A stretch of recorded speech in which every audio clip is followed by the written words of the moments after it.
Good morning. Kerry's running the camera this morning for the first time, so this may or may not come out right. Ron and Annie and the Car Doctor, glad to see you today. Take a look at this 2017 Chevy Tahoe. We're using CO2 leak detection, looking for a leak on the AC system.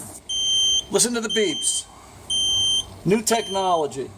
The system is charged with CO2, and it's down this way. And there's the strongest leak indicator there. So I'm going to take this black coupling apart. My guess is the line's rotted underneath the black coupling. There's my leak. Technology, isn't it great? Just thought I'd show you what's new. This is a 1234 YF system, and this is what we're up against trying to find leaks now. We can't use it using a refrigerant detector by law with 1234 YF. We've now resorted to other means. CO2 leak detection, courtesy of Automotive Test Solutions.